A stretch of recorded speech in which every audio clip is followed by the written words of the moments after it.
Hello students, today I am going to teach you chapter number 3, the food we eat part 2.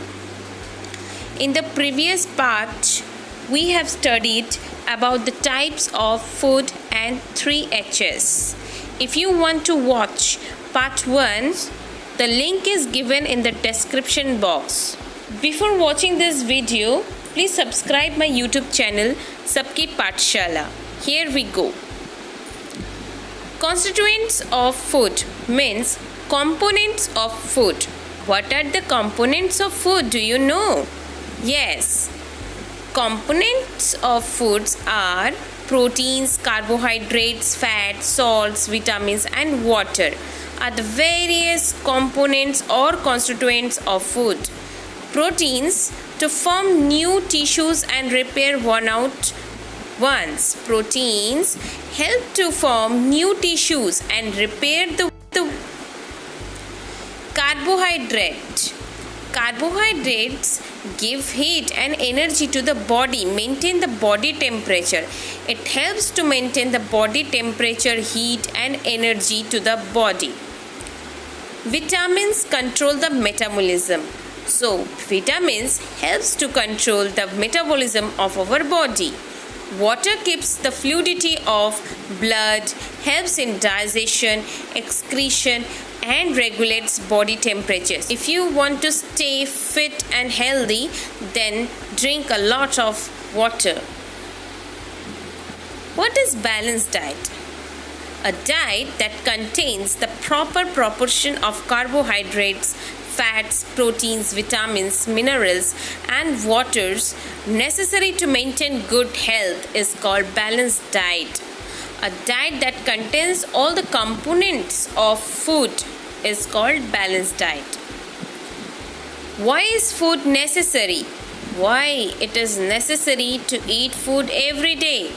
All living beings need food to live. So, if we want to live, we have to eat food every day. Food is necessary to build the body tissue, repair worn out tissue and to grow. So food is necessary to build the body tissue.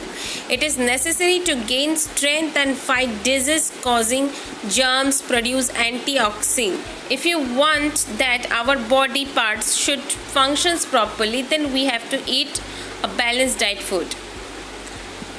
So these are the ways of cooking: boiling, baking, roasting, frying, poach. Food is cooked in different styles. For example, rice is cooked by boiling it in water, wheat is ground into flour, which is kneaded and baked into chapatis. Pulses are boiled in water. Meat, mutton and chicken and fish are roasted, fried or boiled in water. Eggs are boiled, fried or poached. Vegetables too are roasted, fried or boiled. Okay. Water containing food. These are the foods which contains water. Apples contain 84% water. Strawberries contain 90% water. Watermelon contains 92% water. Oranges contain 87% water.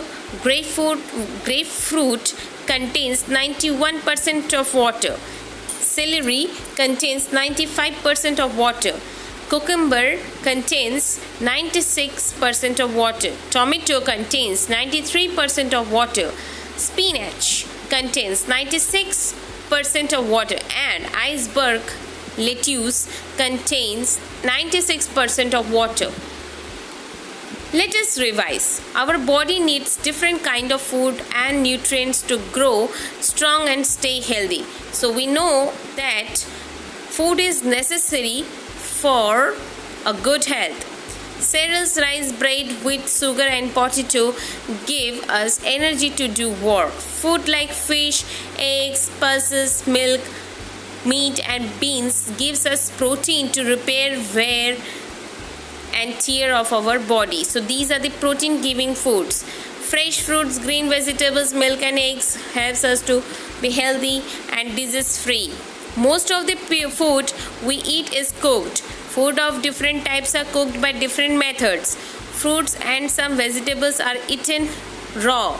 These must be washed properly before eating them. So we should wash the food properly before eating them. There are many germs on it. So we must eat fresh vegetables, fruits, cereals, and drink a lot of water. We should avoid fatty food like butter, cheese, oil, ghee, and fried food like pakoras and samosas, because these are the junk foods. It is very difficult to digest them. It is quite harmful for our health. Okay, it helps to become fatty. Thank you for watching. Stay tuned.